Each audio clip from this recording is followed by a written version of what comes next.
El sermón para el último domingo del año eclesiástico. Las lecturas son del Antiguo Testamento, Isaías 65, 17 y 25. La epístola es de la primera carta de San Pablo a los tesalonicenses, capítulo 5, versículos 1 a 11. Y el Evangelio viene de San Mateo, capítulo 25, 1 a 13. En el nombre de Jesús. Amén.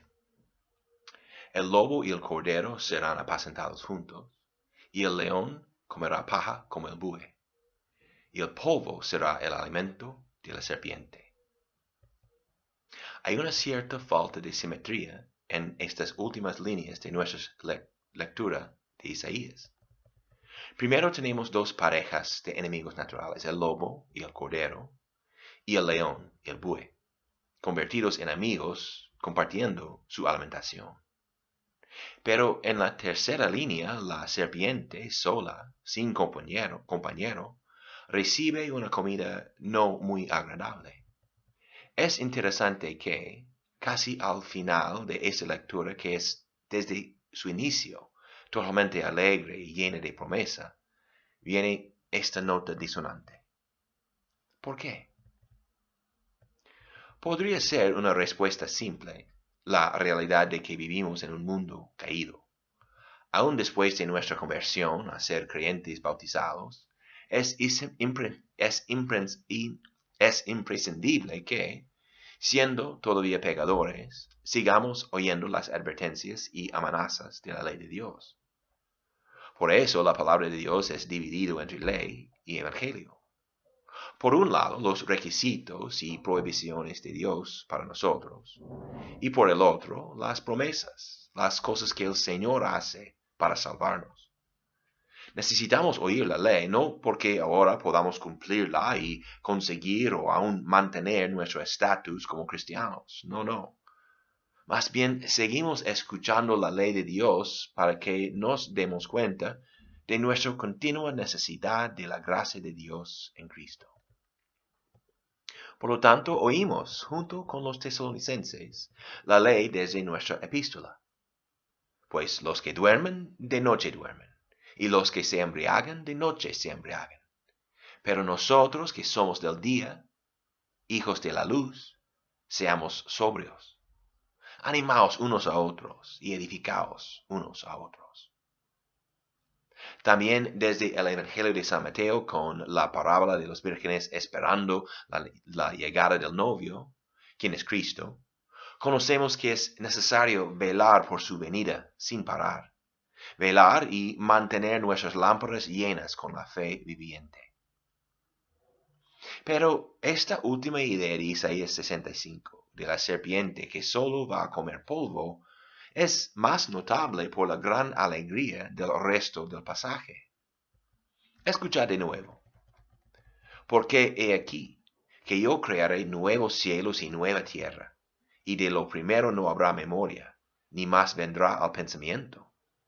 Mas os gozaréis y os alegraréis para siempre en las cosas que yo he creado.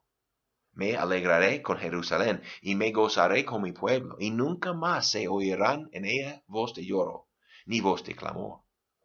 No trabajarán en vano, ni darán a luz para maldición, porque son linaje de los benditos de Jehová, y sus descendientes con ellos.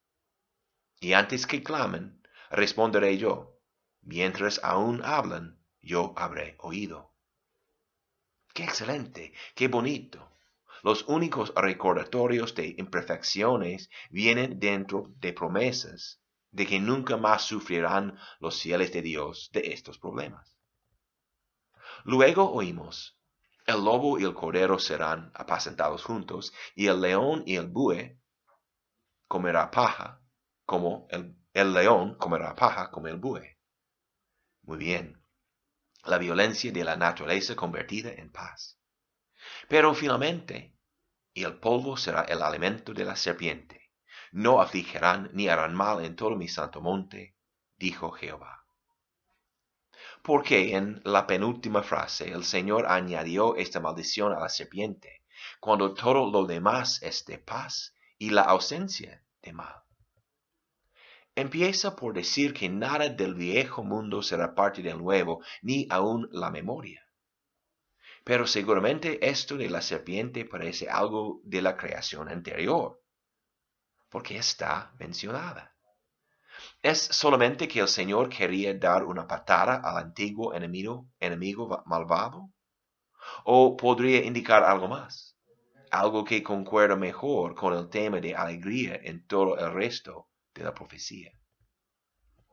Pues tal vez ya habéis hecho una conexión a otro versículo, uno que seguramente es una referencia. La maldición que anunció el Señor a la serpiente en el jardín, justo después de su tentación exitosa del primer hombre y mujer. Después de hallarlos, escondiendo de él por miedo, porque entendieron que habían hecho muy mal, el Señor Dios dijo a la mujer, ¿qué es esto que has hecho? Y la mujer respondió, la serpiente me engañó y yo comí. Y el Señor Dios dijo a la serpiente, por cuanto has hecho esto, maldita serás más que todos los animales y más que todas las bestias del campo. Sobre tu vientre andarás, y polvo comerás todos los días de tu vida. Es indudablemente correcto ver una conexión fuerte con Génesis 3 y nuestra lectura de Isaías 65.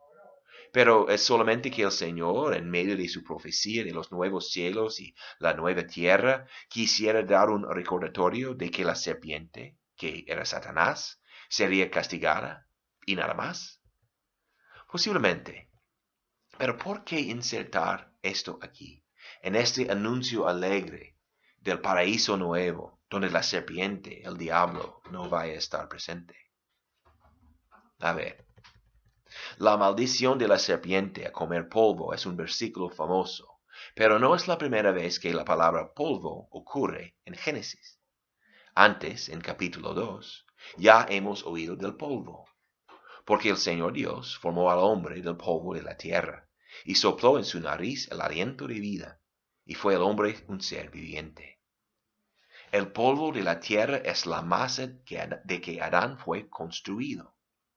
Además, polvo ocurre de nuevo en Génesis 3, en la maldición de Adán por su pecado. El Señor le dijo, con el sudor de tu rostro comerás el pan hasta que vuelvas a la tierra, porque de ella fuiste tomado, pues polvo eres, y al polvo volverás. El polvo de la tierra, originalmente la masa elegida por Dios para crear la vida humana, ahora después de la introducción destructiva del pecado en la buena creación de Dios, es cambiado a ser la comida de la serpiente y una marca de la muerte para los hombres. Todo eso me da más preguntas sobre por qué Isaías termina su profecía de promesa y celebración con una mención del polvo como alimento de la serpiente. ¿Por qué en nuestro pasaje de Isaías el Espíritu Santo interrumpe el flujo de felicidad con este recordatorio de muerte y castigo? Bueno, cuando la palabra de Dios nos da algo difícil de entender, es muy servicial a recordar que toda la Biblia es una historia sobre Jesucristo, el Hijo de Dios. Jesús mismo dijo lo mismo varias veces. Por ejemplo, a los judíos en San Juan capítulo 5, examináis las Escrituras porque vosotros pensáis que en ellas tenéis vida eterna, y ellas son las que dan testimonio de mí. También en San Lucas 24, en la tarde del día de la resurrección, Jesús dijo a sus discípulos, esto es lo que yo os decía cuando todavía estaba con vosotros, que era necesario que se cumpliera todo lo que sobre mí está escrito en la ley de Moisés, en los profetas y en los salmos. Entonces les abrió la mente para que comprendieran las Escrituras y les dijo, así está escrito, que el Cristo pereciera y resucitara de entre los muertos al tercer día. Así podemos esperar oír de Cristo y su cruz en todas partes de la Biblia, y esto es lo que tenemos en este versículo de Isaías, sobre la serpiente comiendo el polvo. Sí, nos recuerda de la maldición proclamada a la serpiente en el jardín, pero también es una profecía de la obra de salvación de Cristo en su cruz. Porque el Hijo de Dios se hizo el Hijo del hombre, se convirtió en el segundo Adán, por su nacimiento de la Virgen María. El primer Adán fue formado desde el polvo, y por su pecado fue destinado a regresar al polvo en la muerte, y nosotros juntos con él. Pero para salvar a él y a todos sus descendientes, el segundo Adán, el nuevo Adán, el Hijo de Dios, asumió esta misma carne, hecho originalmente del polvo. Se hizo hombre para cambiar nuestro destino, un cambio que logró por su propia muerte. Como también profetizó el Señor en el jardín, la serpiente iba a morder, o se podría decir iba a intentar comer al simiente de la mujer, pero esta mordida resultaría en su propia destrucción. Dijo el Señor a la serpiente, y pondré enemistad entre tú y la mujer, y entre tu simiente y su simiente. Él te herirá en la cabeza, y tú lo herirás en el talón.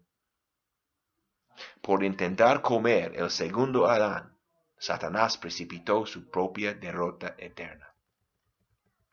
Es como muchos antiguos teólogos de la Iglesia, desde Gregorio de Niza hasta Lutero mismo, explicaron. El hombre Jesús colgado en la cruz fue como un cebo que la serpiente, el diablo, no pudo resistir. Por su odio ciego, Satanás pasó por alto el hecho que este hombre, este nuevo Adán, fue también Dios mismo. Intentó morderlo, comerlo vivo, y al principio parecía exitoso, porque Cristo se falleció. Pero este nuevo hombre de polvo fue diferente. Fue el creador, el autor de la vida, y su muerte fue parte de su plan. En su autosacrificio, todos los pecados y la muerte merecida por Adán y todos sus descendientes son pagados, totalmente borrados. En este sacrificio Jesucristo nos rescató por destruir el poder de Satanás a acusarnos por nuestros pecados. Porque en Cristo no queda ninguna deuda. Por intentar alimentar de este polvo la carne del nuevo Adán, la serpiente fue destruido, y nosotros recibimos perdón y acceso a los nuevos cielos y la nueva tierra, el paraíso de Dios. Por lo tanto, esta frase, y el polvo será el alimento de la serpiente, es ciertamente una buena noticia.